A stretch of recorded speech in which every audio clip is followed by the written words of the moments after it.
Cool that Juneteenth is a holiday. Cool that you're taking Confederate statues down. But this is just so low on my priority list, fam.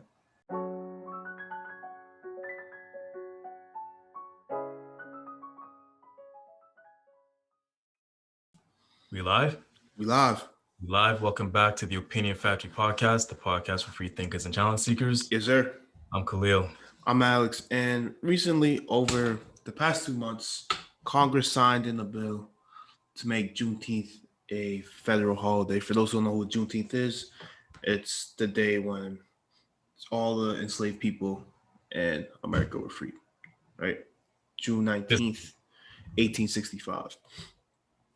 And it just had me thinking to this quote.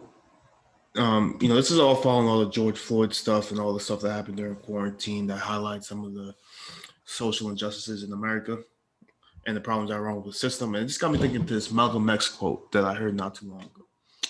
And it's, the white man will try to satisfy us with symbolic victories rather than economic equity and real justice. And it's just like history just keeps repeating itself, man. It just keeps repeating itself. I mean, cool that Juneteenth is a holiday. Cool that you're taking Confederate statues down. But this is just so low on my priority list, fam. Mm-hmm. It's just like, is there anything really for me to celebrate? Like, obviously, it's a massive day in the history of the country. I get that, but after all this has happened the past 2 years, specifically during quarantine, where it's like, people aren't doing anything, people aren't going outside, and you can just clearly see cops are still killing people. You can clearly see the justice system has many flaws, right? You can clearly see that there's racism and hate crimes rising up, whether it's against Black people or Asian people, whatever, right? All this is happening, and this is the best you come up with. It's just not good enough for me, bro. It's like all those Congress. You remember when that picture of all those Congress, the Congress people, the congressmen and women kneeling down with in freaking African garments? No. You don't remember that? Nah. You don't remember that? It was like there's like raised fists kneeling down, and they had the classic African Congressmen women. Yeah. African. You never saw this picture. I never saw that. They had the scarf. You always see it. It's literally the ones you always see in those Dr. Umar. You're not woke enough. Is it like the graduation scarves, like the? Oh man, I want to describe this for you perfect because it's literally the Dr. Umar. Bro, you seen the Dr. Umar memes, man? I know Dr. Umar. Yeah. With the, oh man, let me see if I can find this picture, man. Wait, what was the occasion though? Why were they kneeling down in African? Because it was something right after George Floyd, like a sign of protest. Like, these aren't the dudes that make the fucking laws. Like I don't get it, bro. It's like, what are you protesting, fam? You're the one who can change it. Like, what are you protesting, bro? I don't like the way things are ran in this country, man. Even though I run it, you know what I mean? I don't understand. You know what it's like? It's like thoughts and prayers. Facts. My thoughts and prayers with the family. What? How's that gonna help them? You know what I mean? It's 100% facts. How's it gonna prevent future mass shootings, future school shootings? When you send your thoughts and your prayers. It's something similar to this. I don't know if you saw in the news recently about the collapse that happened in Florida of that big condo apartment or like complex. It was like a massive complex. It's a really big story. Massive complex, the building collapsed, right? And then you come to find out the building just collapsed. So imagine you living in a 12, 13-story building and the back end of the building just collapsed. You're talking about, I believe the last report was 165 people missing. And I think we can all, we all know what that missing number is going to become. It's actually going to be people that turn up dead or just, how it goes. Yeah. Come to find out, last year, 2 years ago, flagged for instability. 9 years ago, will not pass another inspection. All these type of things. Like, this stuff's about to happen. Right. And it's like, nah, we're not gonna change it though. We'll live with the consequences of it. I feel like this is just what's happening with as long as the consequences don't affect you yourself, then you're fine with the consequences. And that's a good example. There was another It's an old story. You know fracking, right? When they drill into the earth for Mhm. for minerals, whatever for gas, whatever they drill for. But in areas where you do fracking, the air, the ground, the water becomes very polluted, right? And they do this in residential areas and low income residential areas, right? And all the fracking companies are like, no, this is perfectly safe. It's fine. It doesn't matter where we do it. And so the interview was like, why don't you do it in your hometown then? He's like, no, I'm not going to do that around my kids or some shit like that. And it's like, you know what I mean? It's like, no, I wouldn't do that around me because they know what the consequences are. It's just as long as it doesn't affect them and they can get some money off of it, that's all that matters. And they Yeah. don't have to they don't have to go through that effort, that extra effort to satisfy people who they see as beneath them. And let's be real, we know how America sees Black people. Oh man, it's the whole world, man. I remember there's one thing that stuck out with me specifically during this whole quarantine was during the time when the vaccinations started coming out. There was, I believe, a French or a Swiss doctor, but he was like, "Yeah, we could test out the vaccine on Africans." And I was like, "What?" He was like, "Yeah, you could go test it. You could test it out in some of the African countries." And I'm like, "How that work, fam? Like, what's the logic behind that?" And you know what the logic behind that is, man. The Did logic. he ever give an explanation? Oh man, you know what Some the typical explanation. mumbo jumbo? Yeah, man. You know how it goes, man. That's on the Africans. And that's why a lot of Black people didn't go for the vaccine right away and still not going for it. Yeah, 100%. Educated Black people, not even like the ignorant ones, like educated Black people, like we know about the Tuskegee trials. You know what I'm saying? Like we know how 100%. it goes. 100%, man. And And this is my problem with everything that's going on. It just really bothers, like the Congress one really bothers me, fam. It's because it's the people that have the literal power to change. They're like, nah, we're not gonna do it. yeah. We're gonna. It's the same thing with this Pride Month stuff, man. It's the same thing with Pride. We're in June right now. The end of June, Pride Month, fam. All these companies talking about, oh, we're with you. It's like, hey, just trying to make another dollar, man. Right. It's trying to make another dollar. Like going back to the NFL does this breast cancer awareness thing during October, and it can't come to find out that the amount of the percentage of the sales of everything pink towards the breast cancer foundation is like nowhere near you think it would be. I think like 50, 20. It's literally around like 5%. And it's just Actually goes towards breast cancer. yeah, it's just embarrassing. You know, it's like, Is it though? I mean, they got called out for it. You think anything's really gonna change? we're gonna change, man. We're gonna say, your companies, Nothing's if we gonna want change. to be a holiday, we actually want more Black executives, more Black CEOs. You know, there's an article on CBSNews.com, and it's like Black Americans make up like what 12% of the population, but it's like 3% of executives and like 0.8% of CEOs. Nothing And will change. there's Yeah. articles that go into like, well, there's less Black people in the workforce, so you know there's going to be less executives, obviously, but it's not proportionate. There's a lot of educated Black people in the workforce. Like even 65% of working Black Americans who have bachelor's degrees say that they need to work harder to get the same promotion as their white colleagues. And I don't know if this is still the case, but I know this was the case like maybe a year ago. But Black women was the most educated group in the country, right? Yeah, yeah. And still we have a stunning lack of Black executives, for example. But we're gonna have Juneteenth as a holiday because that's really gonna give us the economic freedom that we're asking. I just want to go back and clarify the NFL thing because it's actually a little worse than I made it seem. So there's a really famous football player, D'Angelo Williams. He was like a really good player. He was not a great player, but he was a good player, and he played in the league for about 9 or 10 years, right? D'Angelo Williams. Okay. D'Angelo Williams, a running back. He had dreads. Very likable guy, but his family was one of those families that had like his whole family was like riddled with breast cancer. It was very unfortunate. He lost like several of his aunts, his grandmother, and his mother to breast cancer. Damn. Right. So this obviously hit home for him, and then he was trying to, you know, obviously take the lead for breast cancer because it's something that affected him so personally. Right. But he came out and complained about it's more about the glitz than the actual substance. And then so I'm just gonna quote this right here. According to the NFL reporter Darren Rovell of ESPN, the NFL takes 25% royalty from the wholesale price, which is one half of retail, and donates 90% of the royalty to American Cancer Society. So I'm just gonna break this down. In other words, for every $100 in pink merchandise, $12.50 goes to NFL.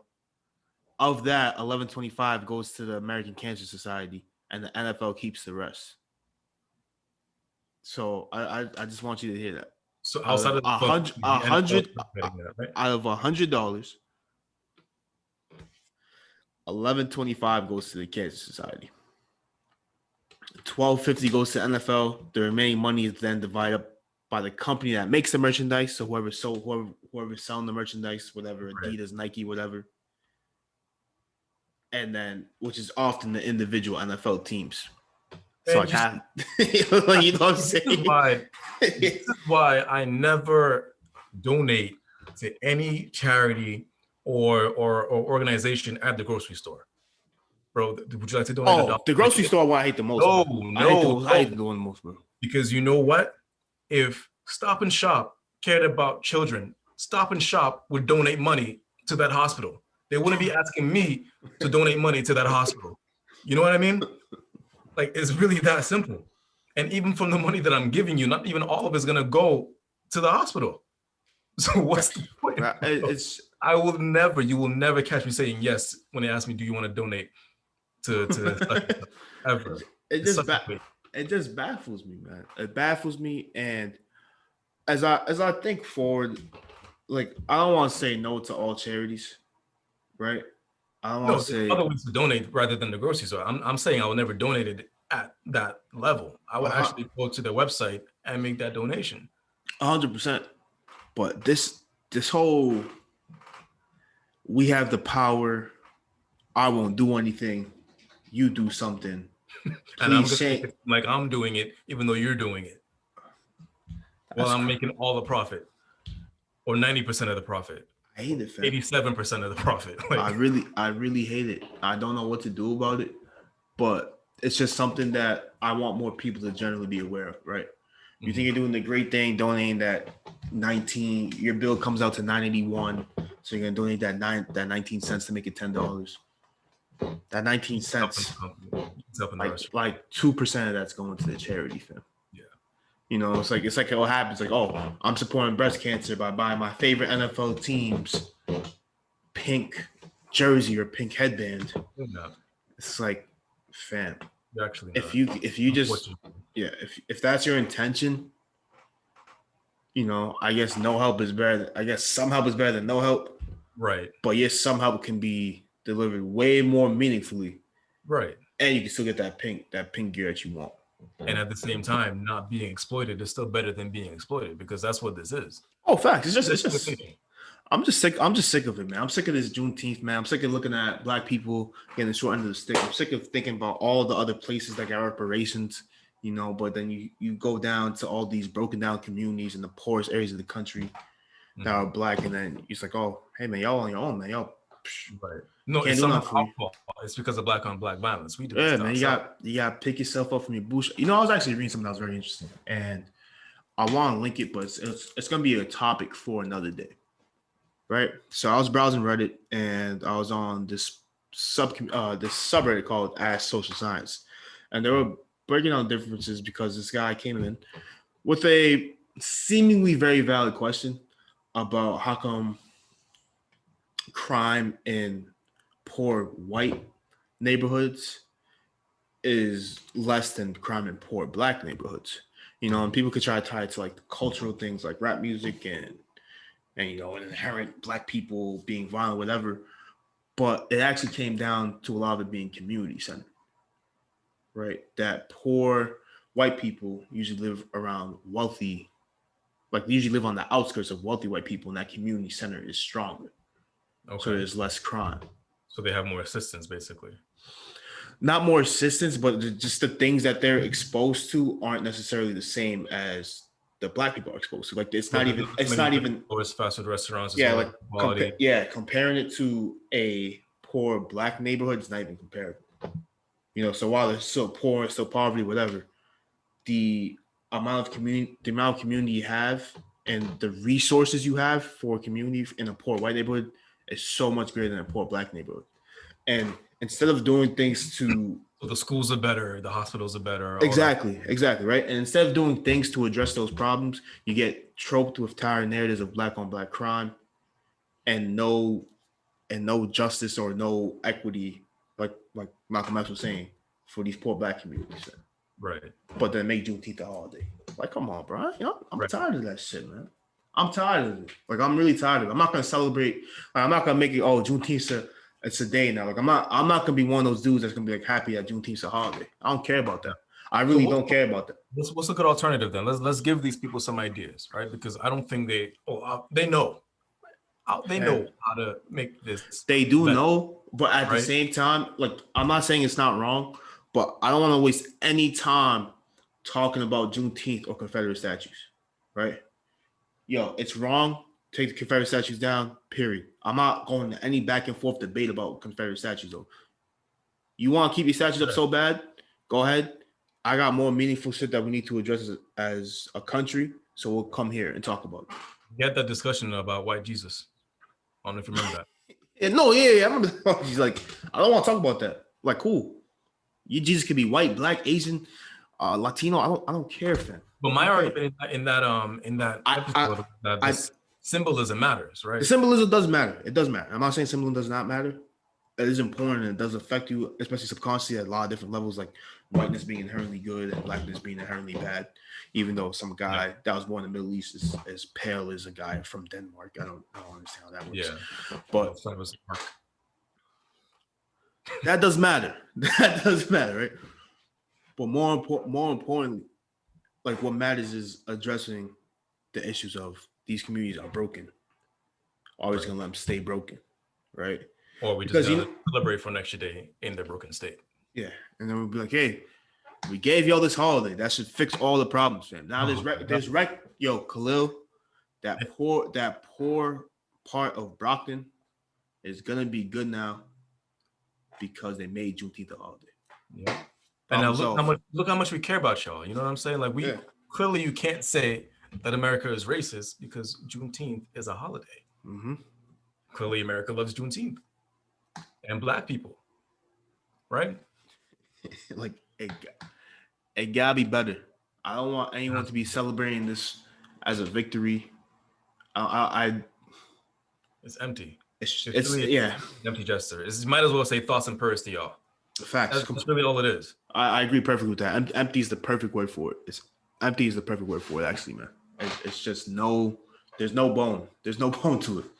There's no bone. It's just there. It's just there. Like your life is not changing because of Juneteenth. And nobody's life, especially in the black community that needs changing, will change because of Juneteenth. Right? Nobody's life's gonna change for the better because of that. Mm-hmm. Or maybe it'll change for the better because you might get a day off. Because the way federal holidays work in this country is that you don't get every single federal holiday. I think your company only has to provide you 6 federal holidays. Right, but most black people work. I mean, not most, but a lot of the poor black people don't have corporate jobs that pay for holidays. So if you have a day off and the store is closed, then you're getting less money. I know that was the case for me. Whenever I was working in my retail job, if it was a holiday, I get paid less. Hey, it is what it is, man. I mean, it's just. So I'm not giving these people no ideas. They know what to do. Black executives, more community centers, more money circulating in our communities. I'm not even going to talk about what black people can do. We're doing what we can. Obviously, if we own the hair salons and the nail salons in our communities, I'll help and stuff like that. But that's a whole different conversation. It's not all on us. It's mostly on the people who created the system to fix this system. We can't fix the system we're a victim of ourselves. Yeah, you know what I mean? Fam, it's like telling poor people to stop being poor. It's like, yo, all right, why didn't I think of that? or telling poor people, you're not really as poor as you think you are. Yeah. I remember there was this Fox News segment that was like, are you really poor? It was who was it? It might have been Sean Hannity. And he went through all the different luxuries and amenities that poor people typically have. It's like, you have a microwave. This is like this great thing. And if you have access to it, then can you really say you're poor? You have a fridge. You have a car. You have a phone. Are you really poor? And this dude really went through that thinking he's doing something, thinking he's really saying something. If I can find that segment, I'm going to send it to you. But that has happened. Some And people I just don't. need to be slapped upside the head, man. It needs to become personal to them. I feel like that's the only way. If it doesn't matter to them, they're never gonna fix it. It needs to become personal Yeah, to them. yeah. Start fracking next to the fracking companies' homes. You know what I'm saying? Start making the landlords' houses structurally, compromised. You know what I'm saying? Make it matter to them, and then maybe, instead of just fixing themselves, they'll fix everything around them too. And that's a big maybe. And you know what the worst part about this whole thing, and like I said, a topic for another day, right? A topic for another day. But America as a whole is a very individualistic society, you know, like trying to get an American community and all that type of stuff. It's very hard because a lot of people feel like, American dream, your success is all tied to your decisions. Yeah. But we fail to realize, or so many people fail to realize, the stronger your community is, the better livelihood you will have. The better your hospitals are, the better your schools are, the better your banks are, right? The better your local rapport with people are, the more connections you'll build in your life. Even your health. You know what I'm saying? If you go to the hood, there's a liquor store in almost every corner. Like just Mattapan Square alone has like what, 3-4 liquor stores? Yeah. Just in that square. Imagine if those were replaced with gyms. Like imagine if those were replaced with gyms or libraries. Right? Like that Mattapan library that they built they redid it. It was a really good investment. Now there's a lot more kids in there. Yeah. Imagine if there was more of those instead of one for all of Mattapan or two for all of Mattapan. Right? Mattapan's like a 6 or 5 mile radius. Right?